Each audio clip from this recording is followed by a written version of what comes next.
Welcome back, guys. Welcome to the Different Breed podcast. I'm here with Johnny. Hey, brother Johnny, founder of Hey Brother Co. We actually did this once already, but we just had a nightmare. So we're back and we're here to have what will be a really cool conversation. This is going to be about men, really men in the gym, men in the larger world. And it's a conversation I'm excited for because I was raised by two women. As a lot of you know, I don't have any brothers and sisters. So my experience of men is just my mates, and men don't talk that much about how they feel and how they think and stuff. So for me, this is going to be a really nice insight into men and yeah, what's going on there. So Johnny, would you like to introduce yourself properly, what you do, kind of why I want to talk to you about this, because you've got a fascinating background with all of this stuff. Yeah, absolutely. Thanks so much for having me. This is for the second time. This is a dream. My name is Johnny, as you said, and I provide alternatives to the manosphere from an online content perspective, but I also do men's work. And men's work refers to any organized activity that male identifying folks do together to build up our emotional skills and to essentially become better versions of ourselves. In a world that has told us manhood looks like something very specific, men's work helps you expand outside of that man box. And so I founded a company called Hey Brother Co. that leads men's retreats. We have a boyhood mentorship program for 30 high school boys here in the Cleveland area in the United States.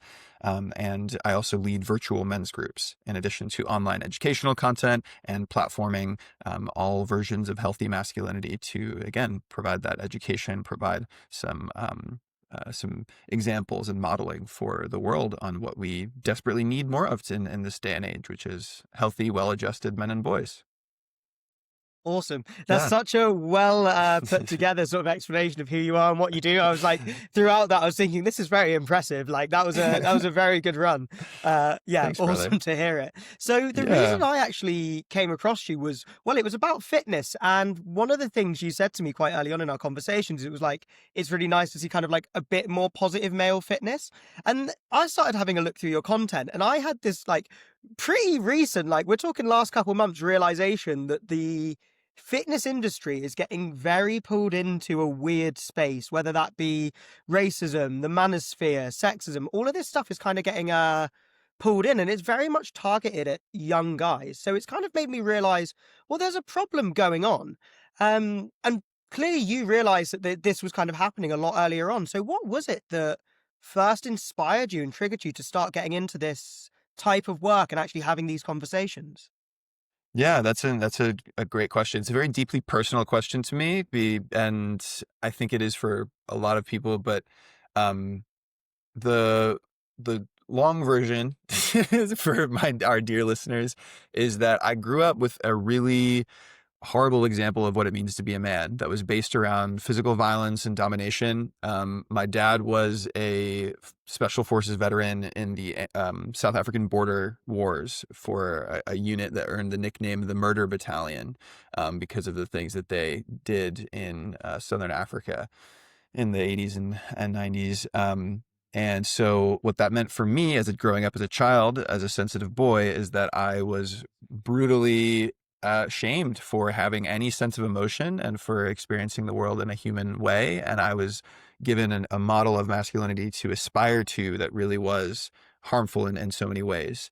And when my dad, emotionally, physically, and verbally abused my mom, my sister, and I, it wasn't something that we even identified as abuse until much later in life because it was such a powerful, kind of normalized experience. And so I grew up trying to be a lot like my dad in as many ways as I could. But I also grew up with these like natural tendencies towards sensitivity and just being like empathetic and human. And so I was constantly ostracized by a lot of other boys and when I started school because I wasn't like naturally athletic or didn't have a natural predisposition to some of the American sports like football, baseball, and soccer. So from kind of all angles in my life personally growing up, whether it was in my home from my father or at school from other boys kind of in society, I was fed I was bullied and put down and then fed messaging that there must be something wrong with me because of the way that I express my version of boyhood and manhood. which really deeply affected me because growing up thinking like, man, there's something defective. Like the formula is wrong. It was supposed to be sugar, spice, and everything nice, and whatever else it goes into the cauldron, and then Yeah. somehow I like, something's wrong. And then I got into university and I started taking some gender studies classes, and I took some courses in sexual violence prevention, and I started working at a domestic violence center when I was 21. And I just naturally gravitated towards these fields, like without ever identifying that I was a survivor of domestic violence. And I had recently cut my dad out of my life at this point, and all of a sudden it hit me like an epiphany, like my whole world. I was like, oh my goodness, this is my experience. And also in these gender studies classes where I learned what is the patriarchy, what is this value system that our entire society is indoctrinated into, and how does that contextualize my own experience? How does that take away the power of personally there's something wrong with me, and rather to say, oh no, there's like so many men out there struggle with these questions of like, what does it mean to be a man, and what do I need to do in order to show up as a man in the world? So a few years later, in my earlier 20s, I decided, hey, I'm feeling this incredible lack of support from men, even though I had tried all these things. Like I played rugby in college. I played rugby for a bit after college. I'd ride motorcycles. I started going to the gym. I got pretty fit and athletic. Like I was doing all of the traditional inputs, and yet I still felt a very severe emotional lack. I wasn't being supported by other men. And so I led this men's retreat out of just on a whim. I was like, I think we need to get a bunch of men together to speak about what's going on in our lives, because you don't have to have had an abusive father to still question and like experience some emotional disconnection from the world. And it went really amazing, and that's how Hey Brother Co was born. And here I That's am a few awesome. years later. Yeah, that's so cool.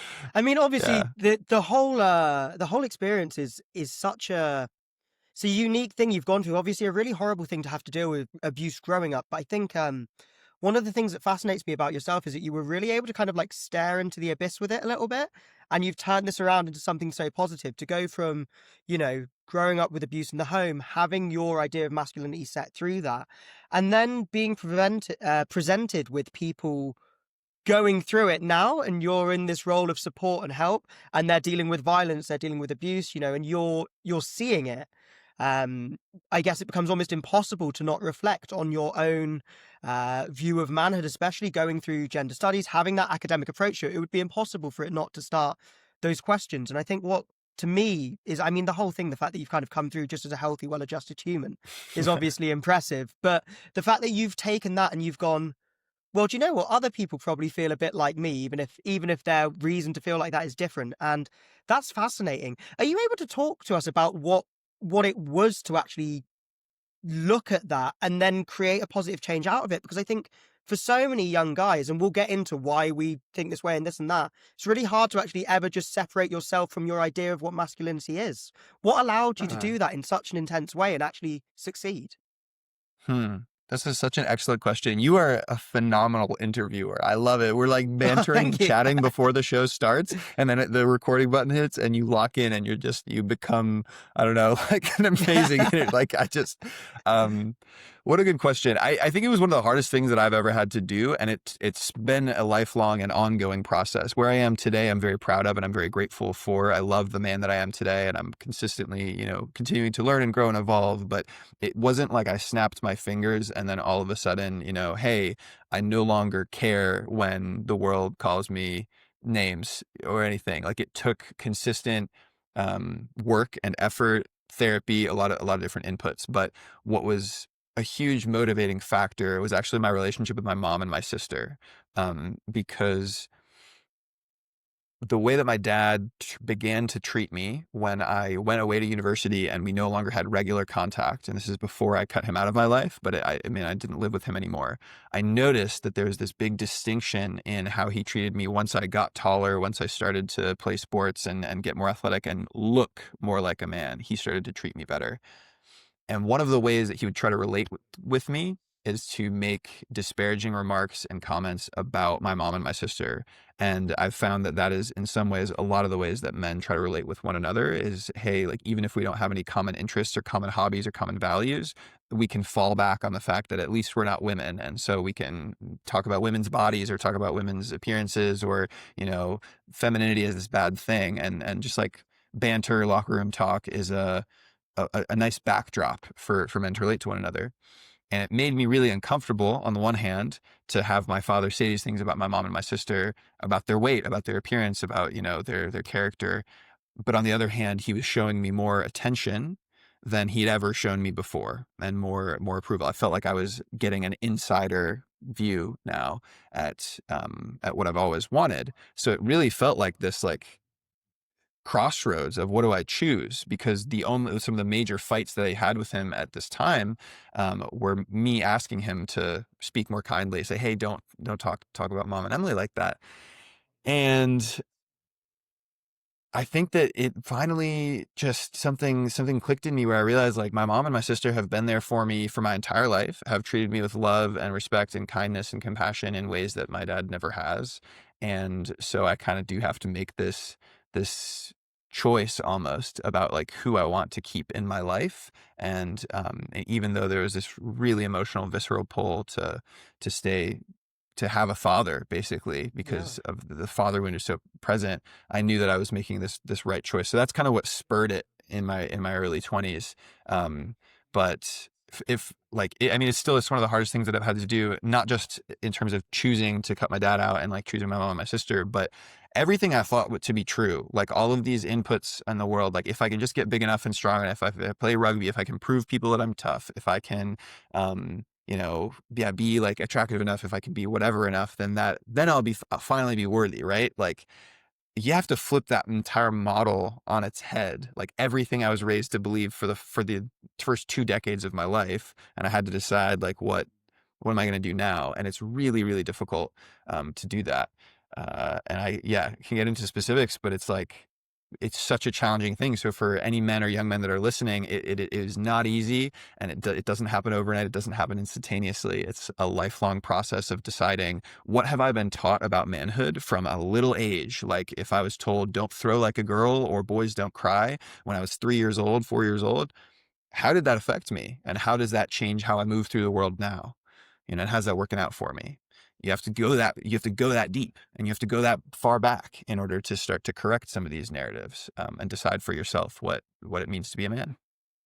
Yeah, it's such a fascinating position you've come from, and I can't even imagine what it's like to have a parent who's kind of giving you the love you've always wanted, but also bringing it with this such almost like toxic thing. And it's just this whole thing that's kind of, like you say, it just kind of bubbles up inside you, and it can go back this really long time. And I think maybe that's a great place to start, because right Yeah. now, something you've said is you're noticing a lot of young men are feeling this confusion around manhood. I think it's fair to say that toxic role models are generally being the ones who are now delivering what like the man is in the world, the manosphere, the Andrew Tates and things like that. So where are young guys at now? Because we're talking about the problem, and some guys will probably be listening and go, well, something doesn't feel quite right, but they don't even have words to really put on what's going on. Like I say, it was only a couple months ago where I started really noticing, like, oh, geez, this manosphere thing is like rampant in my industry. So Right. where are young guys right now? Where have they got to?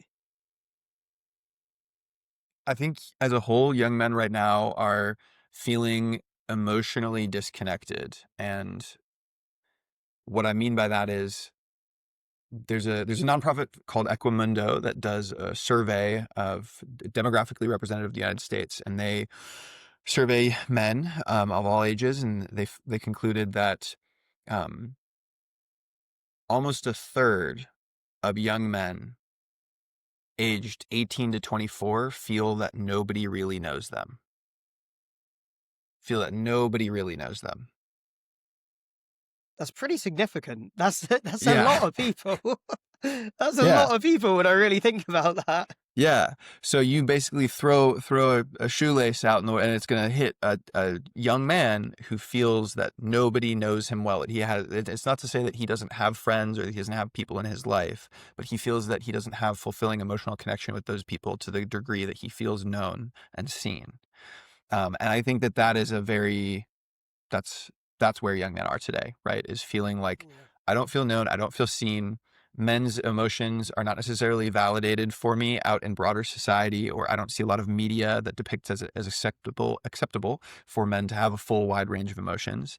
And so, yeah, that's one way that they feel. Another way is that there's these specific rules about what it means to be a man. And some of those rules are kind of unraveling. But the cool thing about rules is they give us a playbook of what to do. So when there's no rules anymore, it can be very bloody confusing. Yeah. And I think that's where current like Gen Alpha and Gen Z men, you and I had the benefit of some of the rules being a lot more concrete in our upbringing. And so that just gave us a better waypoint, I suppose. The rules were wrong, to be clear. They were totally fucked up and wrong, but at least they were present. And so now I think you have this really interesting historical moment where there's like a lot of people, like feminism has become mainstream enough where there's a lot of people saying, well, men need to be emotionally capable and skilled and have emotional agency. We want men who are more in touch with these things. And that's a very loud, like mainstream media thing. But then you also have the proliferation of manosphere voices such as Andrew Tate, such as Jordan Peterson, such as podcasters like Joe Rogan and, Theo Vaughn and others who aren't even explicitly themselves like misogynistic or problematic all the time, but they still exist in this broader subculture umbrella of like, here's what men are talking about and think and all these things. So yeah, young men are feeling like they don't have great relationships, like they're nervous about finances, and they believe that they need to look a certain way in order to be worthy. And this feeds into an incredible amount of body dysmorphia and self-consciousness, and their pursuit out of that through self-development and fitness becomes a breeding ground for predatory manosphere influencers and gym influencers, and like a pipeline to the alt-right, to conservative values, to the idea that you need to be hyper independent, physically strong, dominant, hierarchy, and that weakness is associated with your gender also, that like if you're a low T beta soy boy cuck, then it's like you can't do 10 push-ups, right? And so so there's a lot going on. There's a lot going on right now for young men. Yeah, it's kind of crazy. So am I right in thinking it sounds like there's this there are these baseline issues where people are feeling a little bit confused about what they're meant to be. They're stressed with finances. They don't quite know how to exist in the world, especially if they don't feel seen. I think there's a fair argument. They don't even necessarily know who you are because you're a reflection of your friends and things like that. Do you know what I mean? Like in what you do. Yeah. And that's creating this drive to want to see rules, to want to see to see an identity. And people are looking at that through fitness, and understandably, because obviously you spoke about when we grew up, there were more rules. And one of the things, it was like, boys do rugby, girls do netball in all the schools I went to. So for boys, it's like, you're going to go be strong and tough. Girls are going to go do netball and like run around and not get knocked over. So I imagine there's this pull towards physical fitness because a lot of us still kind of go, well, that's what we do. And I imagine a lot of parents who are a bit older than us are raising their boys still to go and do that. And then through this realm of fitness, there seems to be a bit of a battle happening because you've got, like you say, there's the sort of feminist argument that men should be emotionally balanced. They should have the right to express emotions, and all of that is very true. But then on the other hand, you've got people who are using this kind of fitness to argue that men should be tough, they should be strong, and all this thing. And it's interesting you mentioned the people who are kind of in the manosphere sphere without being in the manosphere kind of like problematic element, if that makes sense. Because Chris Williamson, who is a guy who shows emotion, talks about being like more open, introspective, all these sort of things, which is arguably positive, I think, for a lot of young men to be looking at. He was a Love Island guy, then wanted to go sort of more about himself. But he had someone on who was just talking about all the problems with feminism and young men, being like, yeah, men are being told they need to be emotional, so they're finding problems with their masculinity. One was like claiming that all men are meant to be able to like physically defend and provide, or a woman won't be able to be in a secure relationship. And it just is like kind of an outlandish claim, but it's this person who's attached to the manosphere, weirdly now bringing it in, even though Chris himself, I would argue, isn't really like a toxic influencer, but he wasn't pushing back. He wasn't really challenging it. He's there being kind of dictated to, I think, almost what he wants to hear as a guy, and it spreads. But it's so interesting that it's attached to fitness. And I know I've jumped quite a few steps there, but hopefully I'd said that in a way that makes sense. No, that was, yeah.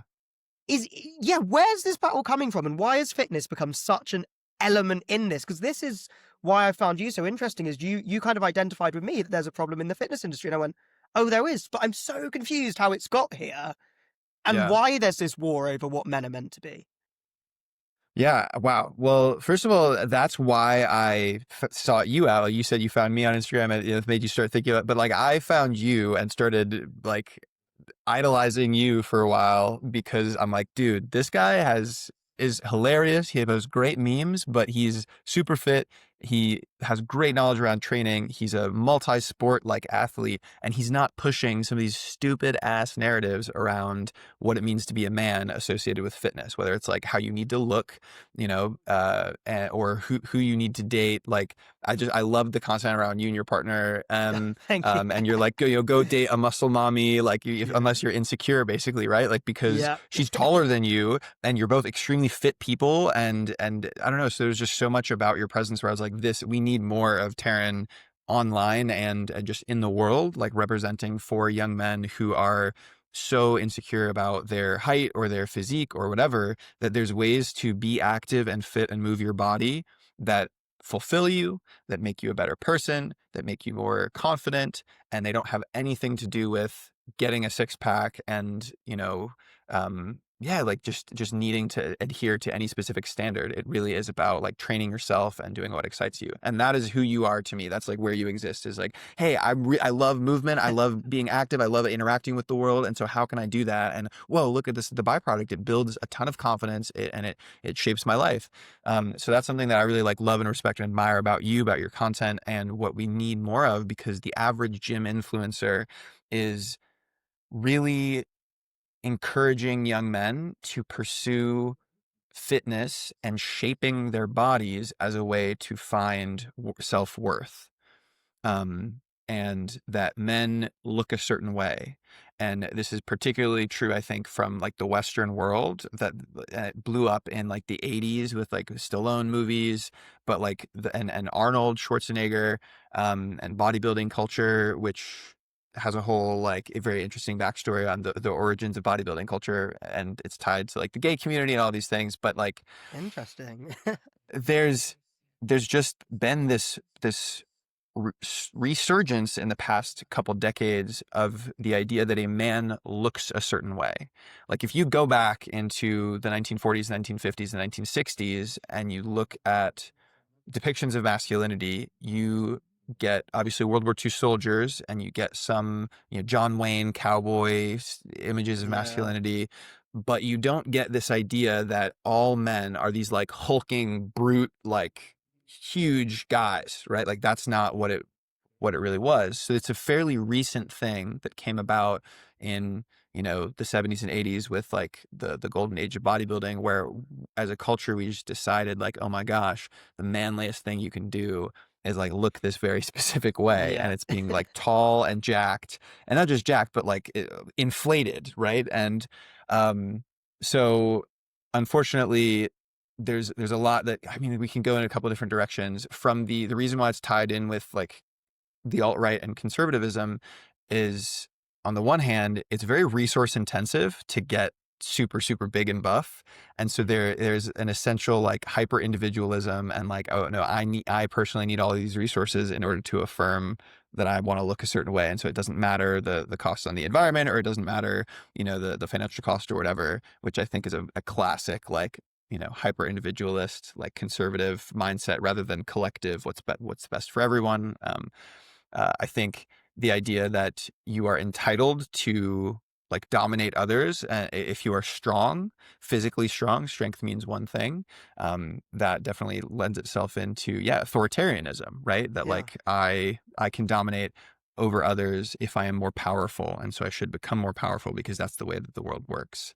Um, and then now we have more in more recent years this like idea of the looks maxing communities, right? And like the gym cells and folks that the classic video of maybe it's like a guy with a hoodie, headphones on, he's like the Yeah. hood is up and he's working out, and there's Brazilian funk in the background, and the captions like he's working through his demons in the gym, or men don't need therapy, we go to the gym. Or there's a Jordan Peterson voiceover that's like, you need to learn to train the beast before you unleash it, or something like, control the beast, and if you take SSRIs you're a fucking loser.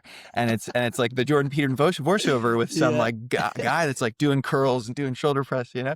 So it's just really interesting. I don't think that was actually super coherent for the listeners, but this my assessment of an It was enjoyable, amalgamation though, I tell of you what's that. It going was on. Yeah, it enjoyable. wasn't coherent at all. I'm sorry about that. Don't worry, don't worry.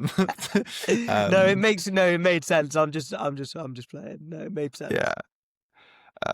But that's where we're at, man, is the gym. There's there's nothing wrong with being fit. There's nothing wrong with going to the gym, but somehow conservative pundits and like conservative ideology and the manosphere has convinced us that there's like a MAGA body here in the United States, and that lifting is something that real men, and aka conservatives, do, when there's a ton of men such as yourself who are like leftist men who are really strong and just don't make it their whole thing that like, hey, the reason why I'm strong is because I'm a man, or I need to be strong because that is what manhood means. It's like, no, I'm a human body, and this is how I like to interact with the world. This is sweet. Nice. Yeah. Yeah. Yeah. No, I mean, it makes sense, I suppose, because it's a historically male-dominated thing. I mean, women weren't able to do Olympic weightlifting in the Olympics. I wouldn't be able to say the date, but like, to my understanding, women's Olympic lifting is about 50 years behind men's because they just weren't allowed to train it and do it. Yeah. You know, so it's a historically male-dominated thing. And I think that's like, you know, it makes sense why there's such a value of strength placed within like conservative communities and kind of more authoritarian views. But it also makes sense why they're able to target the young men so easily, because people are coming into fitness as this kind of way of searching for meaning and role models. And like you say, with the people who are, you know, hoodie up, everything, like they view those type of people as role models and things to chase after. And it seems like it's an easy way for someone like Andrew Tate, who is an ex kickboxing champion, you know, who's fit and is able to just pluck himself there and go, you want to look like me? Oh, and all this other stuff. Yeah.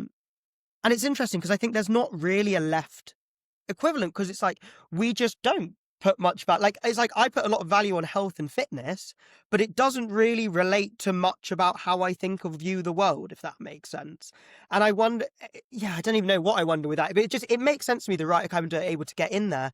Why do you think so many young men are attracted to the strong physique? Like, because I think a lot of these young men aren't coming in with this right-wing view, but it kind of leads them there. So why are they looking for that? And then how do they end up getting down this pipe? I think there's a collective father wound. Like almost everyone has some sort of father wound because we don't have a culture that normalizes loving, caring men, right? So most of us, even if we did have present fathers growing up, still have not experienced a world in which the average man that we experience is loving, caring, compassionate, considerate, emotionally open, healthy in that way. So to an extent, we're all craving that. We're all really looking for that, because how nice would that be? For those of us lucky enough to have one or two men growing up that are like really great father figures or fathers or role models that, you know, are loving, that's awesome. But you still have a broader culture when you go to school or you go to sports teams or whatever, where the average interaction with men is not going to be like that, right? That's not the standard. So and we see it everywhere. I think the entire Marvel movie franchise is one testament to the father wound. If you think about, it's all daddy issues, dude. Every superhero is like, oh no, like my dad is dead, or my Uncle Ben is dead, or my billionaire father, my parents were killed, and so now, oh no, I'm a vigilante hero, or you know, or Thanos. Like Thanos is a big father wound guy, like, or Star-Lord in the Guardians of the Galaxy. Like Thanos himself represents the evil, mean father that causes other people daddy issues, right? And thinks he's what's best for the world, and is the malevolent patriarch. And then, so, I mean, it's a multi-billion-dollar, like, wound that the world has, is this father wound. We're constantly looking for these things. So that's one thing, is that young men are like, I need someone to look up to because I don't necessarily have that in my own household, in my own community. Um, Second thing is when you're a young person and you're still learning about your own identity and about the world, it's much easier to outsource where you get your values from because that's how you learn. You don't just spend enough time thinking at 14 and you're like, oh my gosh, wow, like if we, the workers, seize the means of production, then like we can oust the ruling class. This is sick. That's great. You don't, you learn from like school Yeah. and movies and stuff. It takes some things. Yeah. So the loudest voices right now in the digital age are men that are that are right leaning, that are conservative, that have very specific ideas, and that's a very critical, malleable time is being a young person when your identity is kind of open to being molded. And one of the other things that we have in our culture is this idea that being a boy is wrong. And what I mean by that is, what are some of the things that people tell you maybe when they are trying to insult you? What are some, maybe like grow a pair, right? Or like, Yeah. oh, bro doesn't have hair on his chest yet. Or Yeah. we use the word boy both from a racial perspective and like that. I mean, that's actually think about racism and in Jim Crow. One Yeah. of the ways to emasculate black men here in the United States and all over is to say, boy, watch how you speak to me, boy. And so what does that mean? Is that Yeah. there's something shameful. You shouldn't be a boy. You shouldn't be a That's really boy, interesting. I've never made right? that connection before. Yeah. So I'm fucking passionate about this one, dude. I'm so mad about this one because there's nothing wrong with being a boy. But when we have a culture that says, oh, like grow some balls, grow some hair on your chest. Oh, bro hasn't even gone through puberty. Bro's voice is squeaking, pipsqueak, all these things. When we make it a very common thing that like, man up, right? Don't boy up, man up. And we tell this to little kids, boy, men don't cry, all these things. We cultivate this animosity towards boyhood and childhood. And so then we have boys that are teenagers and are still should be experiencing childhood that are putting such immense pressure on themselves to become men. And they need to look like men, think like men, act like men, talk like men, and accelerate themselves out of boyhood because otherwise they're going to keep getting shamed. And part of that is through physicality. Like I need to, as early as possible, start lifting, start taking creatine, and start becoming bigger because my boyhood frame is there something wrong with that, if I'm too skinny and scrawny. And I see it all the time in the high school boys that I work with. I experienced this myself. I was a very late bloomer. I couldn't do a pull-up till I was 19 years old. I was just like a lanky, like no muscle, which is fine. It would have been fine if Yeah. I lived my whole life as lanky and no muscles. But the thing is that like I saw this when I was a teenager in high school. Like I was so jealous of some of the boys that were earlier bloomers or that were natural athletes and could do these things because it seemed like they got treated better. It seemed like they had things figured out. They had a better standard of life. And so the high school boys that I now work with, I can notice in them, they either make comments about my body because I'm a big guy, and they'll say things like, bro has an ideal physique or something. And it's like a 16-year-old kid that is he's also on the basketball. It's like some of the athletes, the actual athletes that are great at sports, but they have it in their mind that still their boyhood bodies are not good enough. And so they like look at a fully grown 27-year-old man that's been like working out for many years, and they're like feeling some sort of comparative, which is heartbreaking. So there's nothing wrong with being a boy. So I say that a lot to them is that like, you're not a man, you're not a young man. While you're in my high school program, you're a boy, and that's okay. And I want you to experience childhood. I don't want you to think about boyhood as wrong. So that is one of the vulnerabilities that a lot of that teenagers and adolescent boys are dealing with is like, I'm not man enough. I need to be a man as fast as possible. And here's this Andrew Tate figure who's telling me not just how to look like a man, but what are some of the rules of the world? How do men treat women? How do men think of women? If I was a real man, I would think about in this way, right? Yeah. And it's very slippery slope, very dangerous to have them so susceptible to these ideologies. Yeah. It's fascinating you say there's that war on boyhood and like being a boy, because you're right. Like I remember when I started lifting, how old would I have been? Maybe like Too. 10? Oh. I wish. I'd be so much more jazzed. No, but like, well, I did sports when I was younger, to be fair. I did a lot of sport growing up, but I remember getting to like maybe 11, 12, and you want to start putting on muscle, but it's like, you're 12? You Yeah, can't really. you You can't. can, it's really hard. Like, there's, Yeah. for anyone who's younger listening, there is a point you get to when you maybe, I don't know, for me, it was like 23, and I was like, oh, it's like I've started taking steroids. Like, it's like literally just suddenly you're getting stronger. You can build more muscle. Like, your beard starts coming in. Like, there's just, mine's still coming, to be fair. I don't know if we'll ever get there, but there is a point where like your body just goes testosterone and you Right. start looking more like a man. So, but I remember that pressure, and you're right. You have this comparison to other people, whether that's like anime characters, for Christ's sake, like things that aren't even real you'll compare yourself to gym people. And there's this want to like look like what you think you're meant to, this kind of war on boyhood. And it's interesting because, yeah, like the people who are screaming about being a man generally sit on the right. They are the Andrew Tates of the world. They're the Right. oh, what's his name, King Azuli, King Aggie. I don't know if you've seen him. He's Mm. awful.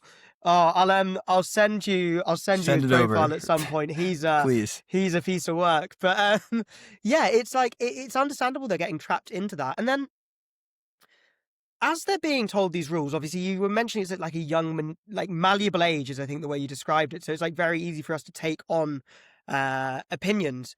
Why are we seeing like a lack of adult intervention into these opinions?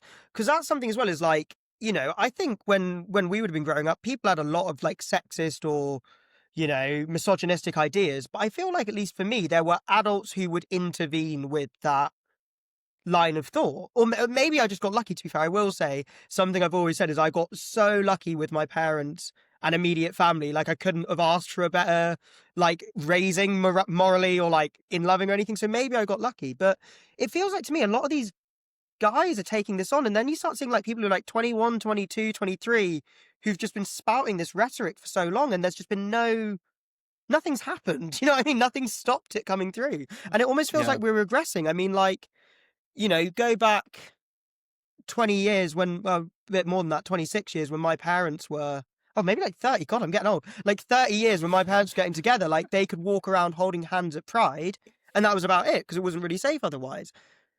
Then things got better. Violent crime against, gay people or transgender people went down. And now it's like creeping back up. Like, what?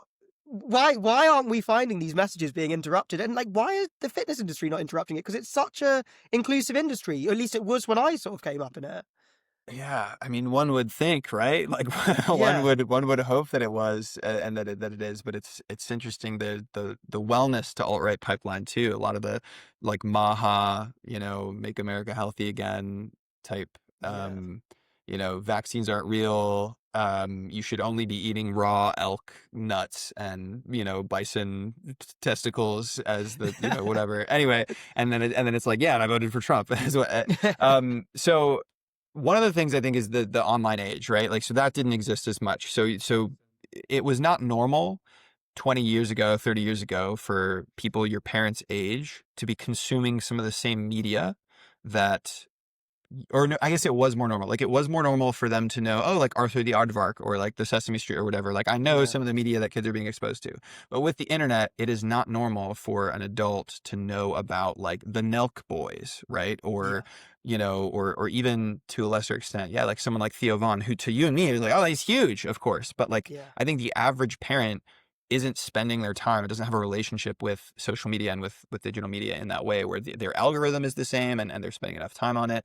So they don't know exactly what's going on. Like, even when Andrew Tate was the most Googled man in the world, 2 years ago, I think that everyone was getting their information from news articles and like little clips, and very few people to this day have ever been on cobratate.com or Hustlers University, which are his websites that I frequent. And they don't I'm like, hey, like, I know you've seen articles about Andrew Tate and some of the things that he says, right?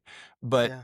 have you ever been on his website to see his principles for young men that he has on that website, or the chatbot that pops up and asks if you're ready to break the matrix? And if you say yes, it's like, okay, do you have a credit card in 64.95, right? Like, so they, Yeah. and they're like, oh no, I haven't. I don't know, because they haven't spent any time um, understanding exactly what young men are being fed today. I also in my experience, there's a ton of male educators. Like I just got into it with the soccer coach at the high school that I lead my program at. I'd never met him before. We had the alumni soccer game last weekend and I played in it. And I was like, oh my God, wow, this is crazy. I can't believe I lasted 80 minutes of soccer with a bunch of teenagers because Yeah. oh no, my knee, my hip flexor, this is the wrong side of 25. But the guy was screaming at his students, and he's probably in his early 50s maybe. And he was just screaming at these kids. He was just like, Johnny, like they'll say to kids, Johnny, I will bench you right now. We stop walking. We talk about this every practice, like screaming at them, like full volume across the pitch in front of an audience at an alumni game when the stakes are low. So he started doing that. And I immediately like shot back at him because my defensive instincts flared up of like, I'm not going to let you mistreat boys. Like these are kids. You're screaming at a 13-year-old who's like his first year, he's in year 9, like trying out soccer for the first time. And he's being yelled at by a fully grown man, which is just unacceptable. And so I ended up, after the game, so I yelled at him back on the field while we were playing. And then after the game, I went up to him and I was just like, why are you screaming so aggressively at the kids? He's like, oh, well, I'm their coach. And I'm like, well, that's how coaching needs to be, right? It's unacceptable. And he's like, I've been coaching longer than you've been alive. And I was like, that's not true. And it's irrelevant. and I have some of these boys in my program. And he's like, well, worry about them on the program. I'll worry about them on the field. And I was like, no, I'm actually worried about them in all spheres of their life because I care about them. And what you're doing is unacceptable. You're a grown man and I see what you're doing. So we had this really tense exchange, and then he like stormed off.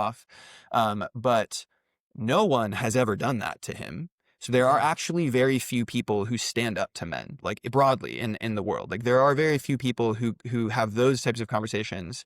There's a lot of people who think of themselves as heroes or who idolize like the concept of vigilante justice and like, oh, I'm going to beat up this would-be assailant. I'm going to kick the shit out of someone. But there's very few people that are willing to have uncomfortable conversations and say like, hey, this is problematic, or hey, I noticed that you weren't being caring and considerate there, or like those types of things. There's very few people that actually are active bystanders and speak out. And this is not me tooting my own horn as a hero, but like this is something that I find very frustrating. Is like you'd think more people would be speaking out, but there are shockingly few, and that is a testament to how insidious these and ingrained these codes of masculinity are. That all of the adult men, all of the parents of those boys that are present watching another grown man yell at their son, they're like, that's sports. Your coach is supposed to be tough on you. That's just tough guy coach. That's just what it is. Yeah. And then a lot of these men have never done their own emotional work, like even though they are not directly repeating the cycle. So like a lot of men in their late 30s and early 40s now who are not beating their own children. They're actually showing up in a way better way than their previous generation, but they haven't had an opportunity. Again, they're just experiencing life for the first time, and they've never lived in a world where it's normal for men to have emotion. So while they're not necessarily doing some of the same direct harm as prior generations, they don't yet have the rule book on like, how do you express your emotion? How are you caring and connected? How do you have hard conversations about things like body image and sexuality with kids?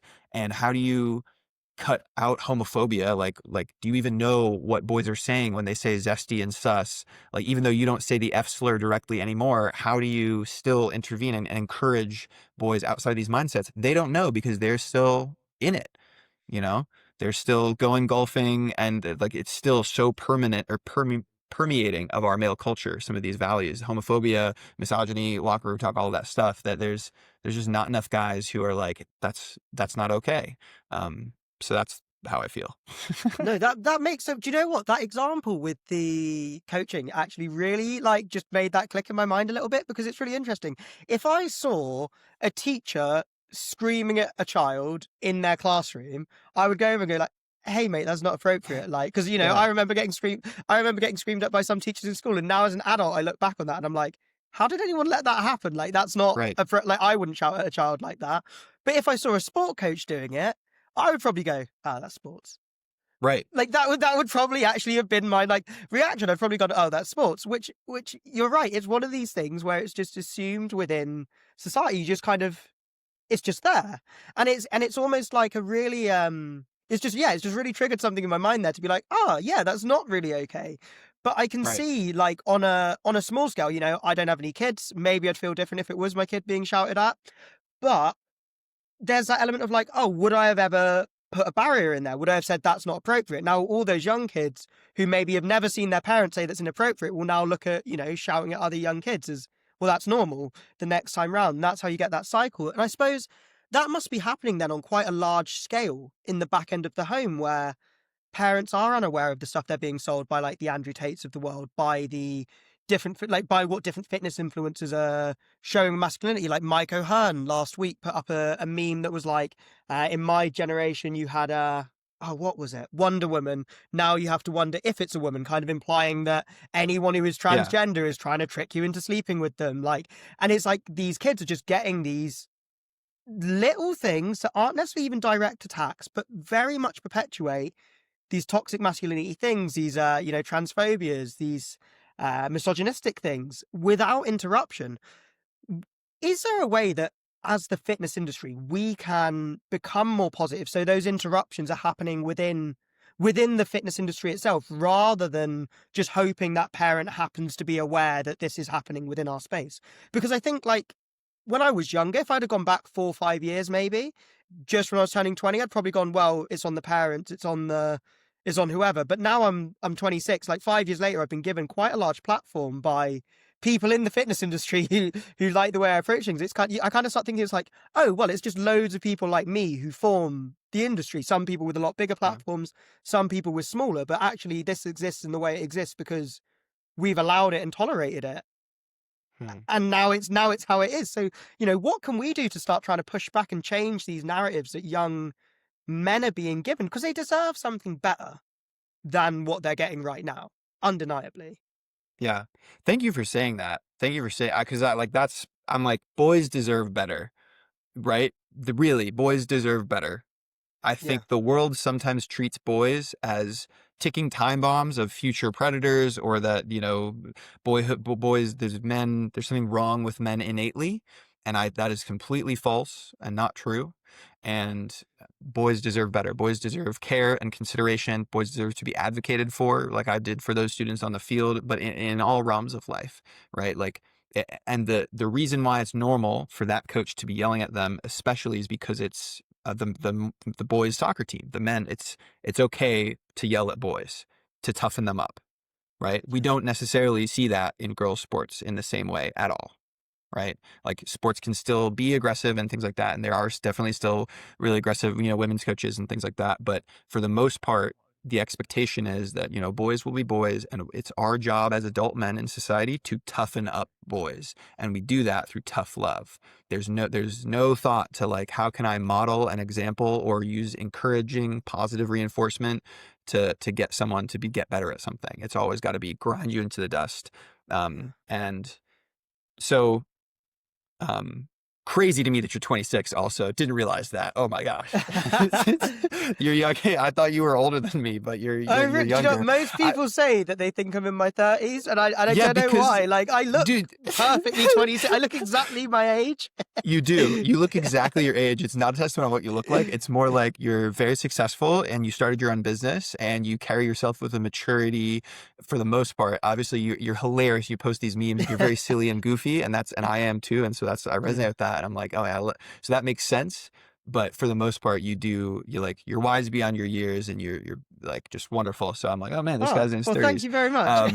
So yeah, crazy. So what can you in the fitness and me as just a general kind of like content creator and influencer do? Well, I think we need to start being as outspoken as possible, right? Like we need to, instead of thinking of certain things as apolitical or politically neutral spaces where we just do our hobby, or hey, this is just my business and this is just how I get fit or whatever, and then hoping for the best. We need to say, no, like, I need to stand up for my values and kind of bring that into all of the spheres of life that I walk through.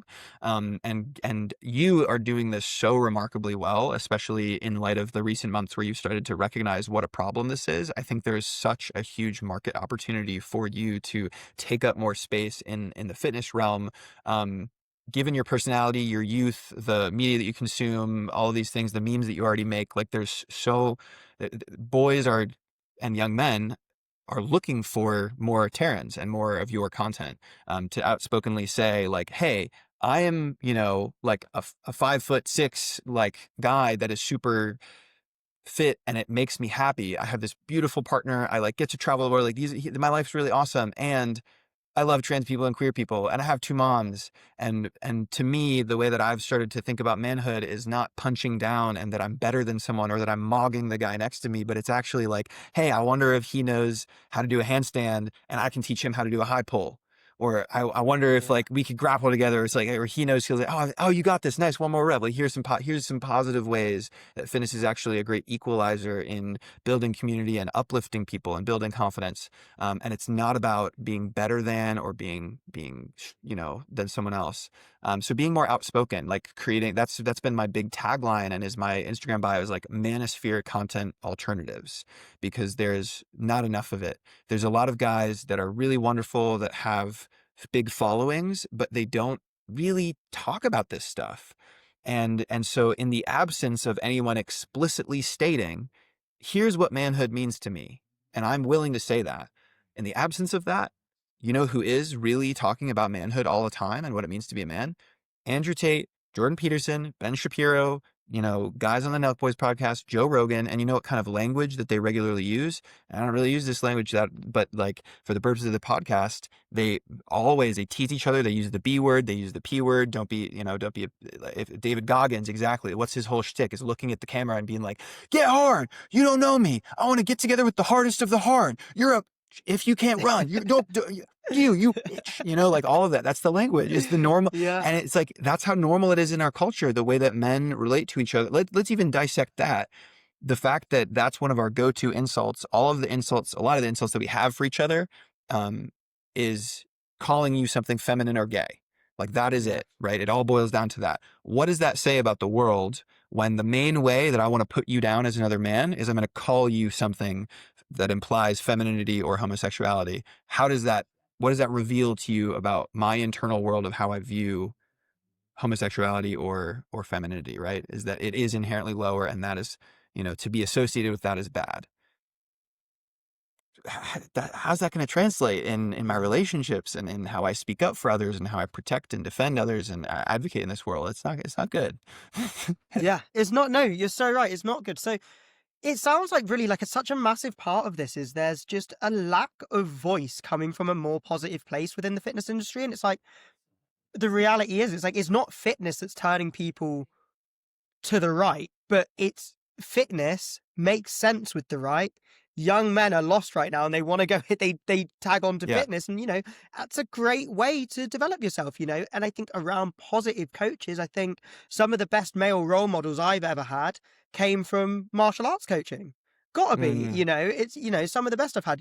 It's I remember the first 2 MMA coaches I had, they were both tiny. One of them was like a 5'2" guy missing his front teeth. He was like 60 something. The other one was a little bit taller, like marginally taller, who was like worked in an office. Totally different types of people, but they were always joking around. It was like they'd like insult each other, but it was never, do you know what, interestingly enough, it was never don't be a pussy. It was never like you're a bitch this. It was, do you know what I mean? It was like, oh, you swine, like just kind of, like, I don't know, it was just a little bit different. It was a little bit of a happier way of like getting into each other. And there was then this really big thing of like, if anyone was ever going too hard, if they were sparring the women, it was like, you're going to spar with the women because you should spar everyone fairly. You don't just get to go with the big guys. But the same way, if you're 6'2" and we see you blast someone, and to be fair, obviously normally the women are a bit smaller, but like even if it's a smaller guy, it's like, well, then you're going to go with the coach next round. But then both these guys were tiny,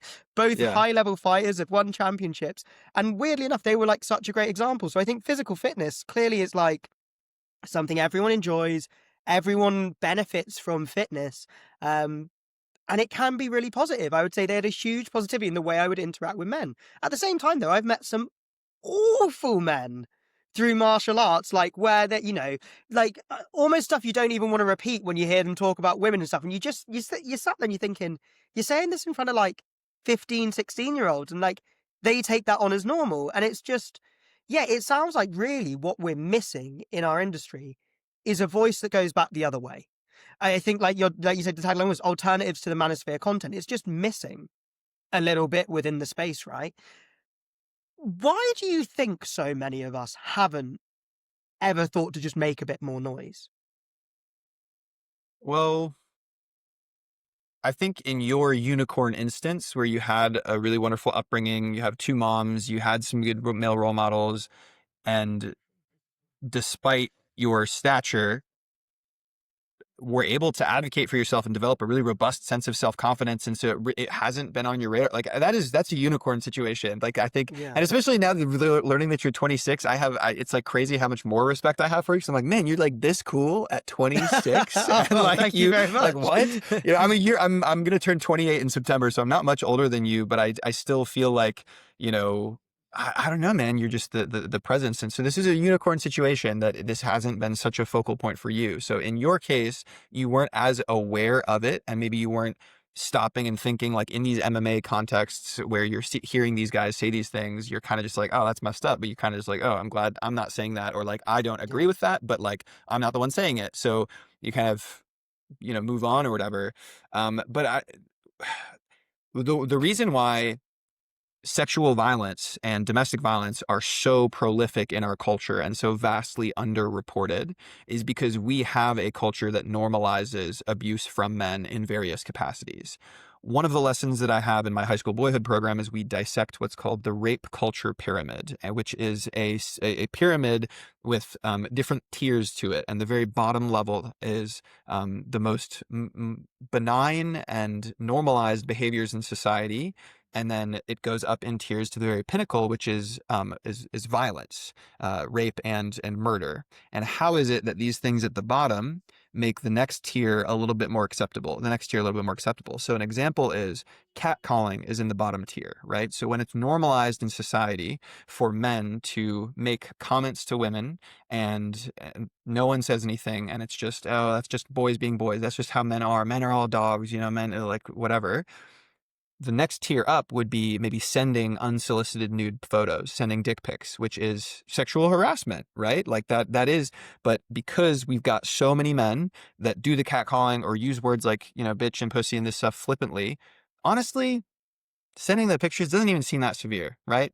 And then it's like, what's above that? Well, above that is like date rape and drugging and those early 2000s movies like American Pie and Superbad, where the classic line was like, dude, you know when a girl drinks too much and then wakes up the next morning, he's like, oh, I shouldn't have slept with that guy, I was so fucked up. We could be that mistake, right? So like parts of our culture and our media, when it was Jonah Hill's character says that, movies that I and you and I grew up watching were telling us, hey, the way that you interact romantically with women should be centered around them making bad decisions and alcohol consumption, or coercing them, convincing them, hey, if I ply you with a few drinks, right? Like, so that's how we were raised. What is a bigger testament to that being normal and agreed upon in our society than multi-million-dollar movies and entertainment being centered around that premise, that that's the way that you date, that's the way that you're romantic. So that's another element of our rape culture pyramid, is it's acceptable to say, hey, well, what do you expect? What did you expect? If you guys are out at the bar, that's why you're there. What did she expect if she was going there, which dressed like that? How many drinks did she have? What, you know, what, yeah, right? And so it's like each layer of behavior that normalizes it, all the way up to, oh my God, like over 25% of women are going to experience in their lifetime some form of sexual harassment or assault. So that's de facto. Like you walk into any of our families, any room, every woman there has either had a bad comment, has had some, especially digital interaction, has had something happen. But so few men are, and boys are aware of that, because it's normalized, and a lot of boys and men are doing things that they don't even realize are unacceptable. And it's this recent, I think, with the NHL, like the Hockey Canada case that's going on right now, or Giselle Pelicot, uh, and all of these other examples, or where men are like, well, if that constitutes assault, then every woman I know has been assaulted. And it's like, yeah, bro. That's the You're trying. problem. Yeah, dude. Yes, man. Like, yeah, that's exactly the problem, right?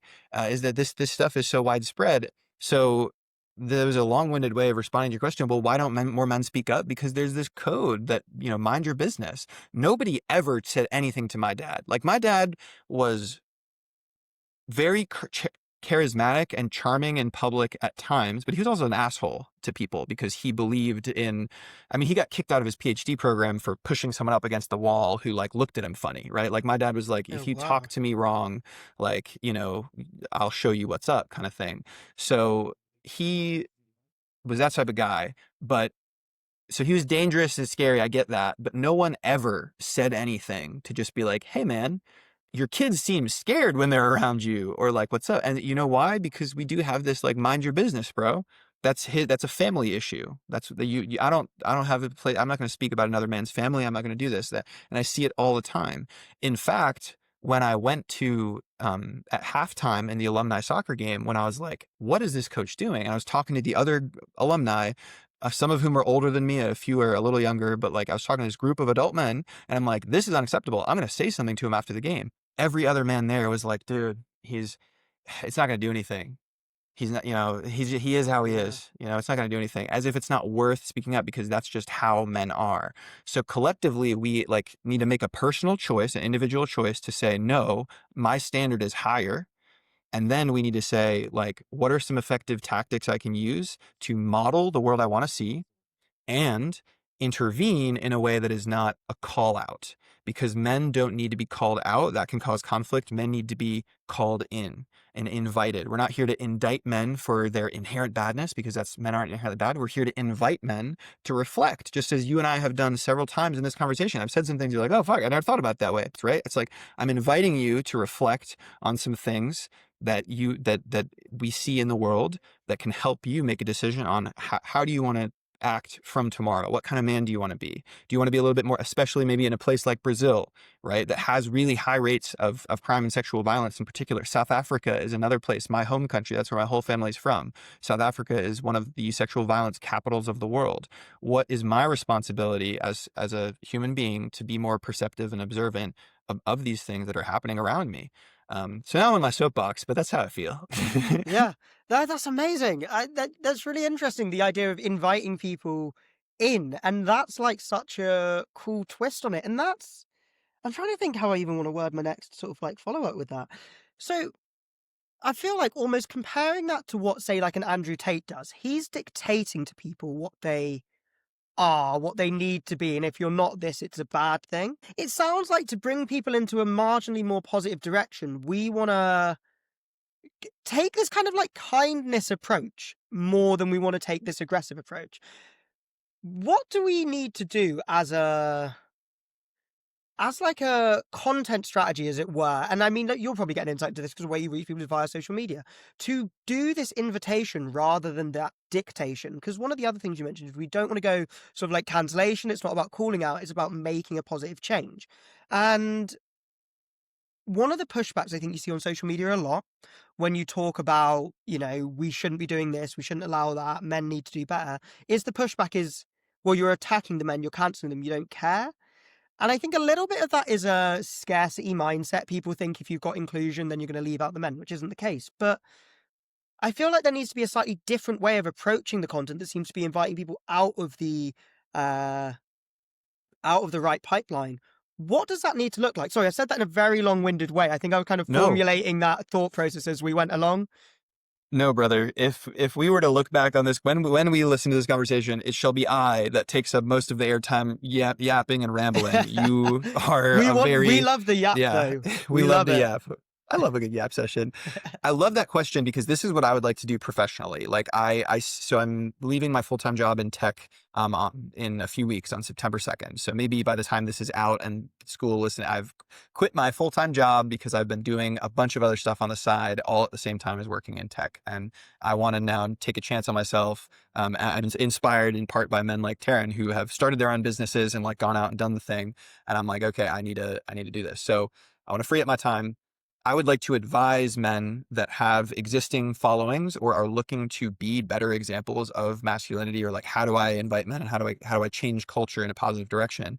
I want to help coach them on how to do this, because I haven't perfected the technique myself for my own content either, because the things that I say are often way too explicitly feminist and sometimes cerebral. And so I come across as very off-putting sometimes for men. In person, that is not the case. In person, like I have really great interactions. Men really do listen to me, and it's wonderful. But online, I do think I sometimes come across as either holier than thou, or more women resonate with what I'm saying. So men will say that I'm pandering, or that I only do it for female attention, whatever it is. Um, but so I'm still revising my own approach. But my recommendation on how to properly invite someone else is to start dialogue with other major creators, do more stitches of videos, do more green screens of other guys' clips, and say, hey, I used to think this way too, or here's why I could understand you could think this way if you were a young person, or like, I mean, and I think I might start doing this with my own content a lot more, because I got a comment from this young man on TikTok the other day I think he's in his teens, or maybe he's in his, late teens. And he was like, hey man, I love a lot of your stuff, but this take didn't hit for me. I honestly don't think you actually know what it's like to be a young man today. And that hit me. I've been sitting with that for 2 weeks I went through and I even looked at some of my old Facebook photos to look at my high school self. Where was I 10 years ago as a senior? Well, you know what I was, is I was a chubby, unathletic. I don't want to lead with those things, but I was getting bullied. I was having the F slur written on my locker. I was getting made fun of mercilessly by other boys on my soccer team, by my father. I didn't have any money. I had no financial agency. I was hustling hard. I was lifeguarding, mowing lawns. I was doing stuff to try to earn an income. And I had very little optimism about my future, because my dad told me that college was going to be online anyway, so I shouldn't try to go to university, and he couldn't pay for it if I tried. So I should probably go to the Coast Guard, because the Coast Guard might pay for my university, and I'm not tough enough to handle the regular military. So I was just fucking down, right? When I was 17, and I didn't think that I was attractive or likable. I was very life was hard. So that this man's comment really, or this young man's comment really hit me in thinking, how can I, instead of coming from this place of like, here's what you need to understand, instead say, here's where I was at 17. Here are the things that I was struggling with. Here's why it makes sense. Here's what I see you. I see that some of the pain that you're in, and I would like to help you out of it. Or you don't deserve to be in pain. Like, how can I do that? So, I think that the answer in your specific case, the content that you made a couple of weeks ago that I saved, and I still haven't like stitched it or done my highlight of you, I promise it's on my list. Oh, that's all right. But I appreciate Dude, it. it was so exceptional. That was such a well done video. And not all of them have to be so high production quality. And for those of you watching that haven't seen it, Taryn basically did his first ever, like, why is gym culture becoming so alt-right and like manosphere based? Why are so many men obsessed with like expectations on women's bodies, expectations on punching down? And he was like, he started out by being like, yo, I'm 5'5" and I had 2 moms. And so you're giving me a few inches there. I appreciate it. Brother, I'm 5'2". Dude, you have 6'7" energy, by the way. 5'2". Oh, well, thank you. So, but like, it was this amazing video. And so I think more things like that, where you are like really candid and raw and unfiltered and saying like, hey, here's what fitness means to me. Here's what it brings to my life. And I can understand how you would feel like, dude, I'm like 5'2". Like, you think men your entire life haven't been testing you, especially maybe in nightlife and in bar situations, mate, bro? It happens so much. It's like insane. It's like, honestly, like sometimes people will come and just like pick me up. Like, it's happened before. They'll just come and pick you up. And it's like, so no, unacceptable. It's interesting. But it's one of those things where it's like, yeah, no, you're right. Because I think it's interesting. Obviously, you getting that comment from the young man saying you don't understand. It's like, well, you've been a young guy. You've gone through an awful lot yourself. Of course, you understand like an element of what it is to be a young man who is dealing with these things. But I think I found a similar thing when I talk about the men. They're like, you're just pandering. Oh yeah, but you don't get it. You know, people even comment like, I get a lot of messages being like, oh yeah, you really inspire me, like being short because you're not unconfident about it. And I'm always like, well, you don't need to be unconfident about it. But then there's always this like, but you're strong. You've already got these things, and it's like, yeah, I don't know. I would love to find a way to speak to people a bit more and meet them on that level. But I think just this conversation for me has been really fascinating, just kind of understanding a little bit more about where these young men's minds are at and what they're struggling with. Why do you think they feel more heard by the Andrew Tates of the world and by the kind of like further right views than with the kind of more feminist views? Because I think that gets lost as well. Like, feminism as a concept is equality for everyone. It's not about women being better or men being, it's just equal treatment, allowed to live your life. But it goes unheard in comparison to this really extreme, like, man view. Yeah, it's just such a great. I'm so glad that you mentioned that. So I think that a lot of these terms, a term like toxic masculinity, and I don't use that word anymore because it's lost its meaning. It's become so popularized, and it causes men and boys to have a bad reaction because they think what you're saying by that is that men are toxic, masculinity is toxic, which is not what a lot of people mean when they say toxic masculinity. But because I know the reaction or the effect that it has, how it lands, I don't use that word anymore. I don't say that. Same thing with feminism. It has become so misinterpreted based on headlines. I mean, I did not know beyond when I was in university. I had never taken gender studies classes until my very last year. So this was peak Me Too movement. So I started it, like the world ripped off a Band-Aid of like how many men are abusive, how many people have surviving stories of sexual abuse and all these things. And it was eye-opening for me, but no one had ever actually sat down and told me like, what is masculinity? What is feminism? What is gender? What do these words mean? Right? I had never read it. I didn't know. And it's not mainstream. Like I went to public school in the United States, like, growing up. So there was no gender studies class, certainly not. Right. So it makes sense that most people don't understand some of these concepts. And so they've been blown out of proportion. Then you have people like Ben Shapiro or Charlie Kirk or whatever. And now again, a lot of like gym influencers, who are like, well, the blue haired fat feminist cat ladies, like you don't want them anyway. The modern woman is a gold digger, has too high standards, or the modern woman's going to end up alone because she's stuck in her masculine.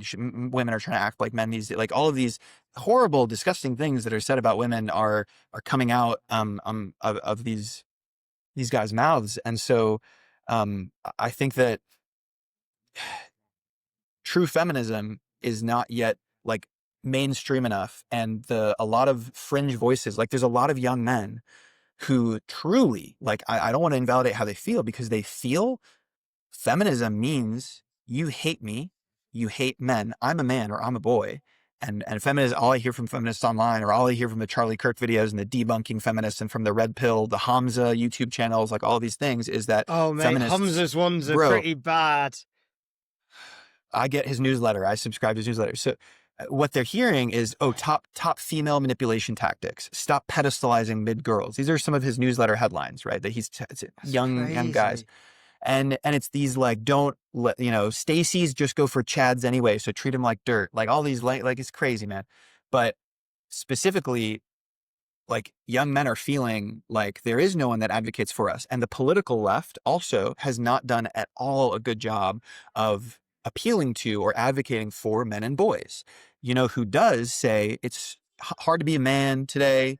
It's difficult. Men are under attack with the rise of women's rights and inclusion. What's the DEI bullshit? Men are under attack. Men are losing our access to things. And in a way, there is a part of that rings true, because what we have seen in the last 20, 30 years is this lean in movement, get more women in STEM. The future is female, the future is feminist. A lot of this, let's advocate for girls, let's up, which is so important and necessary, but no one's ever like, let's stand up for boys. I say that, some people say that, Yeah. but for the most part, no one's like, let's stand up for boys, because there's this idea that it's zero sum.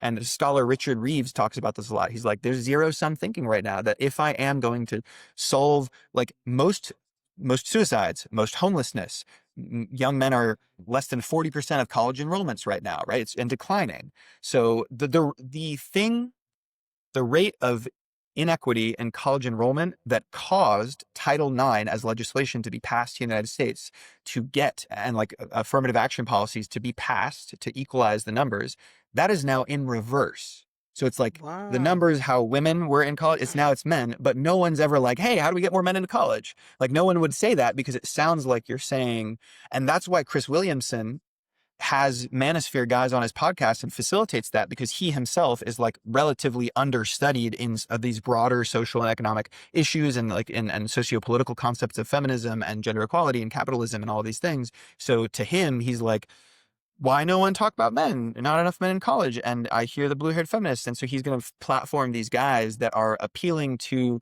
there's like a resonance of ring true, because the average young man is like, what are my financial prospects? I'm hearing from people that I need to be more like my grandfather's generation. but my grandfather had a union job that could put all 4 kids through college and a stay-at-home wife. So there's like economic context that is missing when we say you need to be 6 figures, you need to be a provider, you need to be whatever. It's like, hey, we are a totally different economy, totally different inflation. And so the political left, even in Kamala Harris's presidential campaign here in the United States, there were presidential ads that were literally centered around, and George Clooney voiced one of them, where it was like, hey, brother, he's not going to know.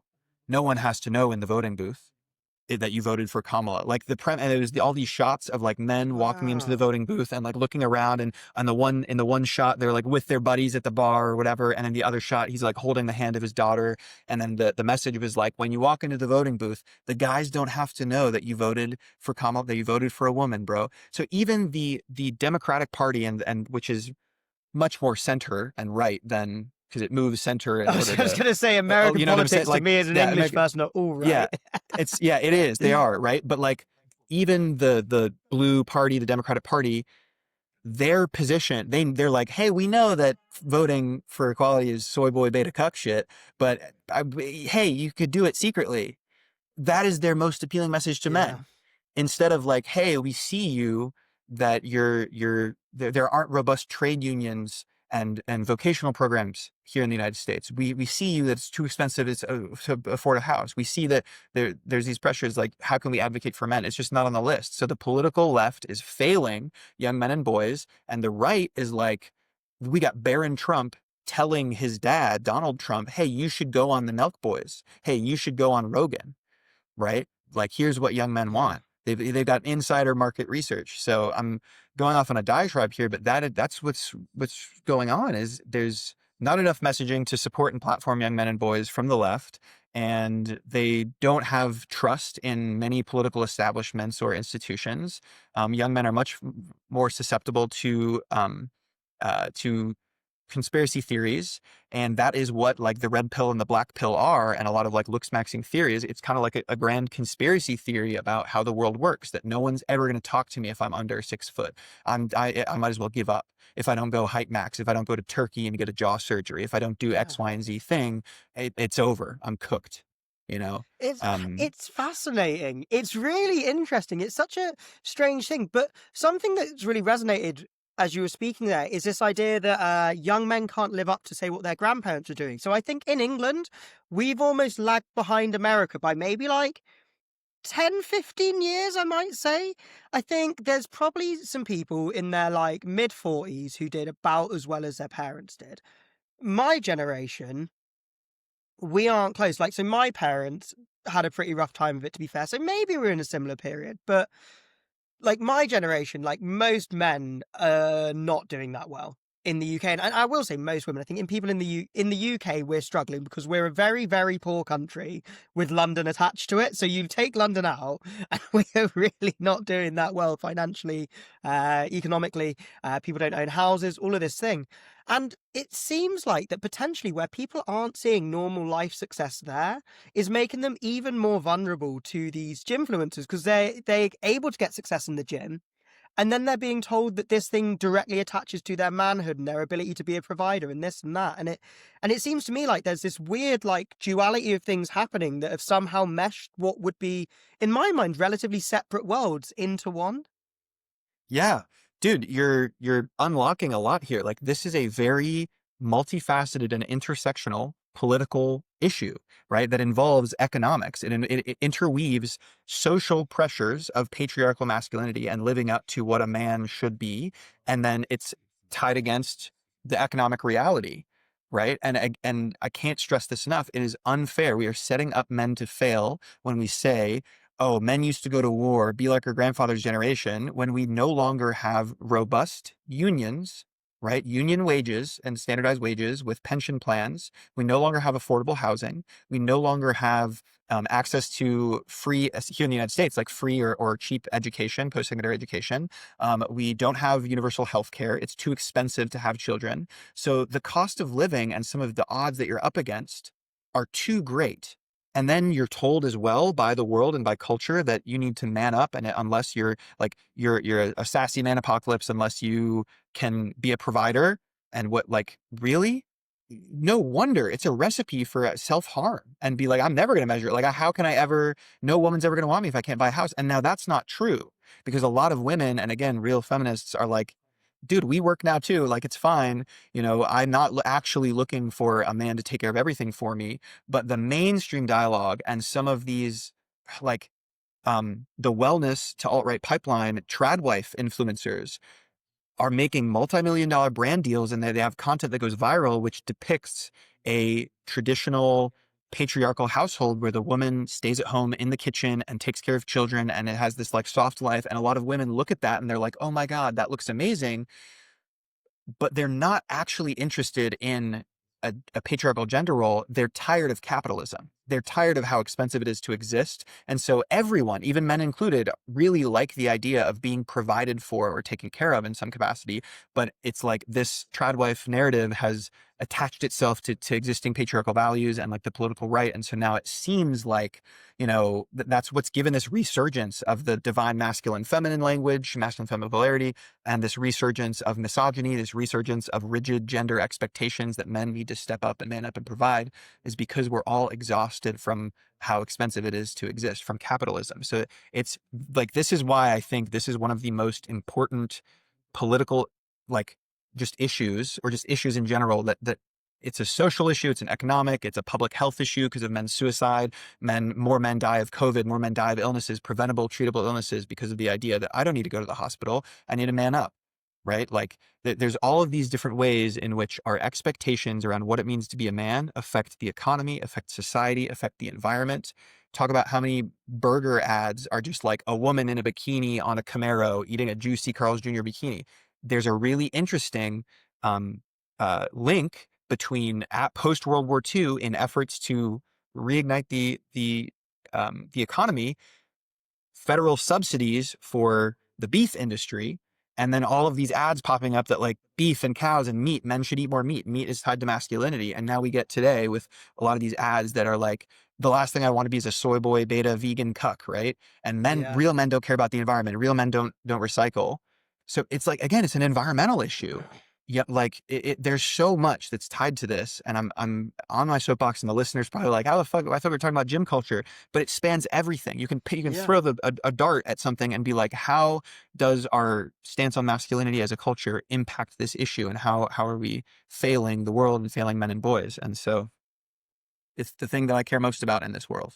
Yeah, I totally understand. I totally understand. And it's been genuinely awesome to speak to you about this. I think it's fascinating. And I mean, I've got so much to go away with and think about. And, I, I think obviously we've spoken about a lot, and I think it makes sense because these things are really linked, which we've seen. But just before we jump off, from a perspective of in the gym, whether that's as an individual, as a gym owner, as a business owner in the space, do you see this getting better if more people engage and choose to actually like try and act as a bit of a barrier? Because it seems like the gym is this pipeline to an awful lot. Like, are we actually in this what feels like a pivotal part of the pipeline?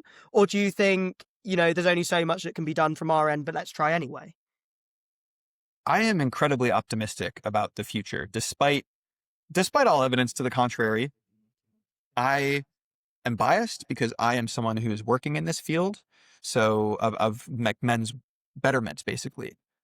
So I'm like, I believe a lot in myself, but I believe a lot in the other institutions and a lot of the other people who are alongside. I believe a lot in the power of this conversation, where now I know you're taking different action. Your business strategy, your content strategy is going to be influenced by it. And like, so that to me, I'm like, oh, this is amazing. So I'm very optimistic. And I think that absolutely, yes, more and more men, some of the men that I've sent your page on Instagram and you've become mutuals with, who are leftist fitness content creators that are like recognizing, now they're waking up and realizing what a gap there is. And so I think we're seeing movement in the right direction.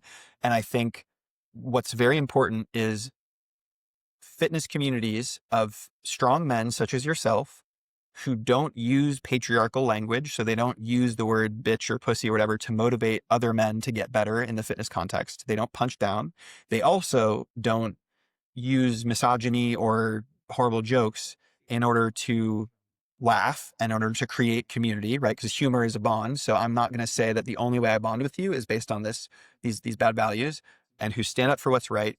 And also like smaller things, like don't go to the gym with your headphones on. Like, go and talk to other men and other people, cultivate a relationship, like make gyms more of a social space, not like waste your time when you're supposed to be locked at your workout. But I just mean like, hey, how are you doing? Oh, dude, pull up form looks good. Like as you're walking past, hey, you're looking great, man. How's it going? I do that all the time. And it is marvelous what it does.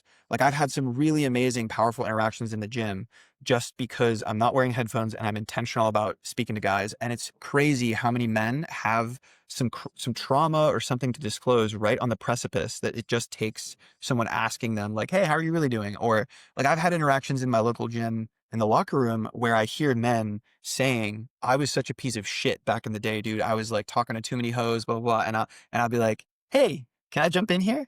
And they'll look at me and they'll be like, that's not how I do it. I'll be like, hey, what's up, man? Can I jump in here? and they'll be like, right? And they'll be like, oh, sure, dude. And I was like, hey, man, I just noticed you talking about you. Like, I'm really big into men's mental health. I just noticed you talking about your former self like a piece of shit. And I think words are really powerful. I don't like hearing you talk about yourself like that, man. We all make mistakes, bro. And also like, I don't think that like good, kind men use the word hose, but that's another, and like, I've never had a bad interaction doing that. I've done that maybe 5 times at my gym, had this like interject in some way, and it always goes super well because of the energy that I approach it with. And it speaks to me the need for these types of conversations, how men who, and I guarantee a lot of these teenage boys and a lot of these young men are probably like Trump voters, man, in the manosphere in some capacity, they're not getting my content, but yet they are open to that type of dialogue and that type of interaction because they crave connection. So TLDR, in summary, I am so optimistic that if we start being very direct about our values in the fitness space and creating these content and say, hey, like all are welcome here. And also you look great, man. Like how you are, but let's get you this muscle up. Let's unlock this skill. I believe in you. You got this. When we start to create radically inclusive fitness communities that are also encouraging and uplifting of men and boys, I think that we will see a positive cultural change, and there's such an opportunity there. And so I thank you for being a part of that change. Oh, awesome. Thank you so much for having that conversation with me. That was genuinely a pleasure. I think that's a really nice spot to leave it. I think that will give people a lot of hope and hopefully a lot of education. Do you want to just drop your Instagrams, newsletters, websites, anything like that, just so people can go and have a look? Because I genuinely love what you're doing and I think it's fascinating. And I think anyone listening to this will want to go check it out. Yeah, absolutely. So you can find me on Instagram and TikTok at Hey Brother Johnny, Johnny with an H, JOHNNY. So Hey Brother Johnny's, or you can find me on Instagram and TikTok, and then Hey Brother Co. So Hey Brother CO is also Instagram and TikTok for my men's work company. That's where you can find more information about my men's groups and the retreats and the high school program.